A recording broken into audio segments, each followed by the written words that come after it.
How to be confident public speaker. 10 practical tips. Hi friends, I'm Neha Fatehchandani, your personal excellence coach and communication specialist.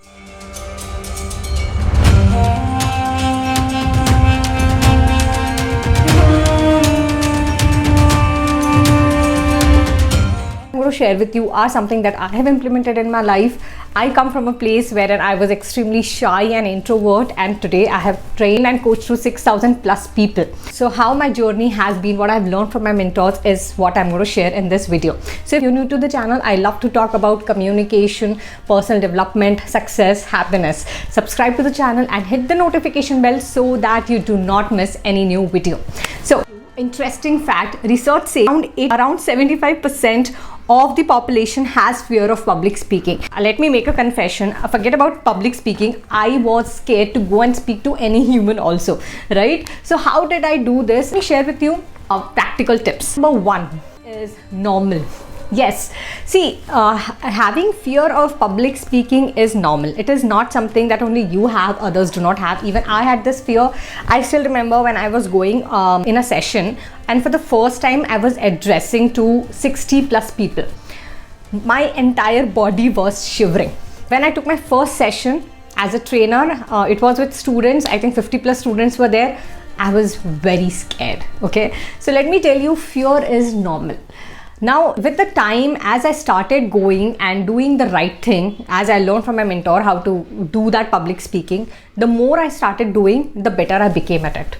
So let me tell you, even if today I get an opportunity to go and speak to the audience of 500 people, I will be scared. Okay, so please understand that fear is normal. Fear is not something that you should not have. Fear is something that is okay, but the only thing that you need to do is you need to learn to manage fear. Now the question is, how are you going to manage this fear? Well, when you learn something, fear goes. Okay, so right now you have a lot of fears, and mainly what is the fear? How am I going to really look when I'm going to speak to the audience? What I'm supposed to say, what I'm not supposed to say? What if person said me anything and I don't like it? What if people are going to judge me, right? These are the kind of fears we have. So more than speaking in public, we have a fear what others are going to do, how they're going to see us, how they're going to judge us, right? Now let me tell you, in order to overcome this fear, only thing you need to do is, if you're going on stage and if you're speaking, your only intention has to be value. Okay, if you will keep thinking what people will think, let me tell you the fact, you can't please everybody. Even if you give your best, not everybody will be happy, and that's okay. So your intention over here should be service. I'm here to serve, I'm here to do my job, and I'm going to give my best. That's it. If you can do this, you can really manage your fear. Tip number 2, in order to be a very smart public speaker, you must know your audience. Yes, for example, if you're going and speaking to students, you should know what are the trends that are going on and what are the relatable stuff that students can really connect to.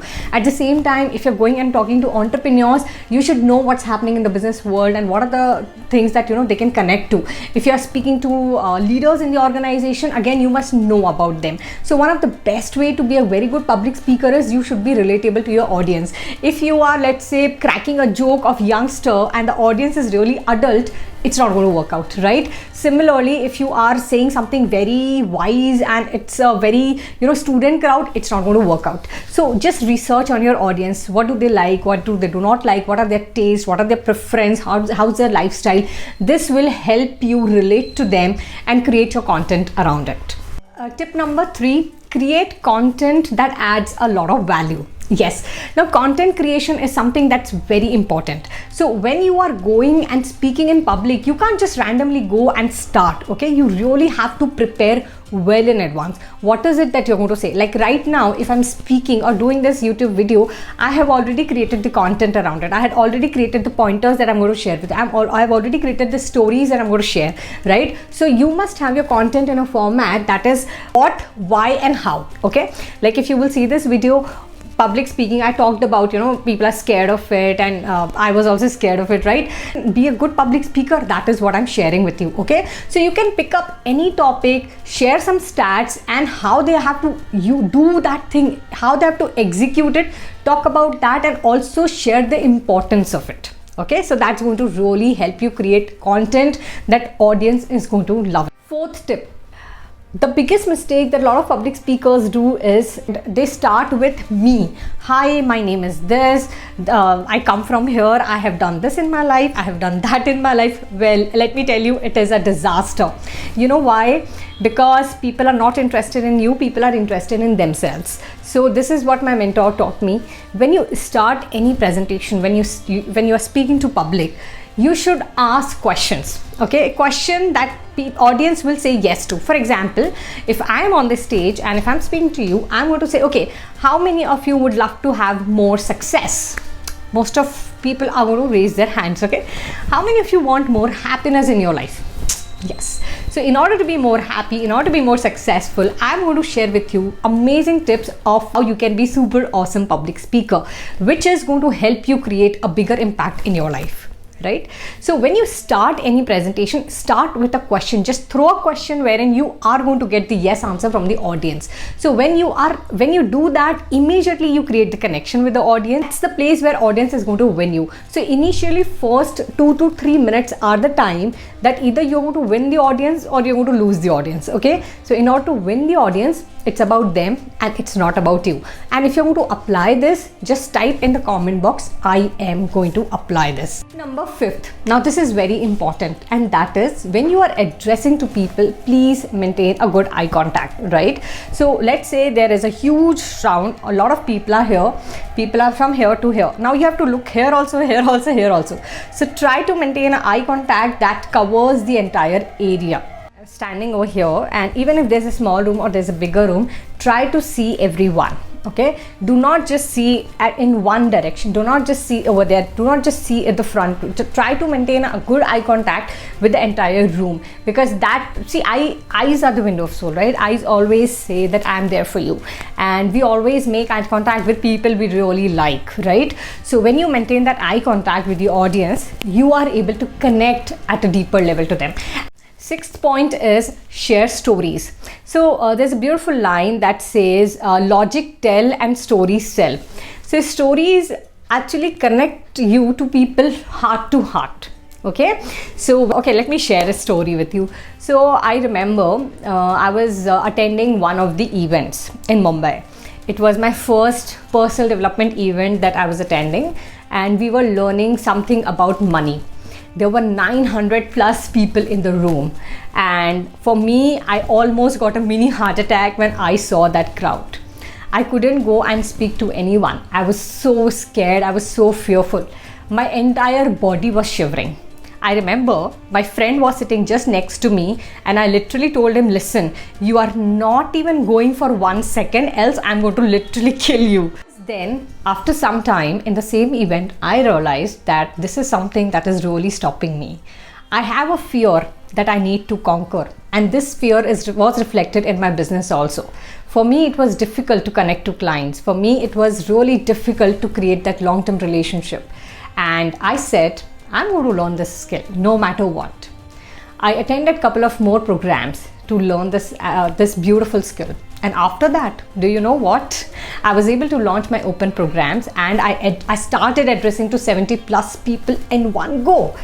And when I did that, I literally pinched myself, oh my God, is this really happening?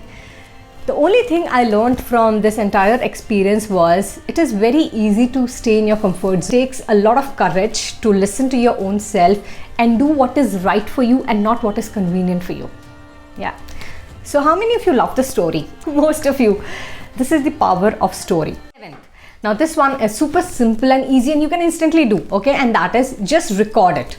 So if you get any opportunity to speak in public, just record that and see your recording. Once you go to see that recording, you will know, okay, I was looking here, okay, unconsciously I was touching my hair, okay, I was not looking at that side, I was just looking at one side. So it's like you can give to yourself feedback. So once you give yourself feedback, you will keep improving with time, okay? And if you're going to do that, just type in the chat box, I'm going to do that. Tip number 8, be open to questions. Yes, a good public speaker is one who is very open to questions. So the best way that you can do is complete a section that whatever you want to speak on, just share that, and then you can always ask, do you have any questions? So when you invite questions from the audience, you get chance to answer it, and when you get chance to answer it, you are able to connect to them deeply. So it is not just about coming and sharing, it is also about, you know, giving them back what they are really looking for. Ninth one is super simple, but it is very rare, okay, and that is use humor. So I have seen, you know, a lot of people get so serious when it talks about presentation or public speaking, as if I don't know what they're doing, as if, you know, they're going on a moon on a rocket. Yeah, why you have to be so serious? Just be you, you know, just assume that you're talking to a lot of friends at once, and if you are going to do that, like there are so many friends you're sitting and you're addressing to them, you are automatically going to use humor, right? So the best way, the best public speakers, you know, if you will see, are the one who use a lot of humor and wit. And humor and wit is not something that, oh, let me learn this, you know, what this person did and I'm going to crack a joke. No, humor at times is, it comes automatically. If you are very light on the subject, if you consider them as your friend, then automatically, you know, it's going to happen. I remember I was in one of the training sessions, and all of a sudden something in the class happened, and a person said the language is different. Some communication activity was going on, and I said, what? Language is different? Are we talking about English, Hindi, Spanish, Japanese, France? Are we talking about it? And I said it in a way that made everybody laugh. Okay, so it just automatically happens, and it's not something that I have learned it or this thing. It just automatically happened because I keep things very light. So if you are going to have that light attitude, automatically you will be more humorous. But yes, be careful, do not offend anyone. 10th point is end well. A lot of times I've seen people, they are just abruptly end the public speaking. No. When you end any event, when you end the program, please give thanks to your audience. Please tell them that how they can be in touch with you. Please tell them how more you can add more value in your life. Some action you have to give it to them, okay, so that they stay in touch with you. Maybe they can follow you on social media, or maybe, you know, they can send you questions on a particular email, or they can join your community, right? Something, just give them something, or maybe you can ask them for a feedback, you know, how was it? What went really well? What could have been better? Okay, so I hope guys these 10 tips you can apply in your next event. And if you're somebody who would love to work on your business communication skill, influence people, and be an amazing public speaker, then do join my upcoming live 2 hours masterclass, wherein I'm going to share with you more amazing, super amazing secret. Also join my WhatsApp community. Thank you so much, and I'm going to see you in my next video. Bye bye.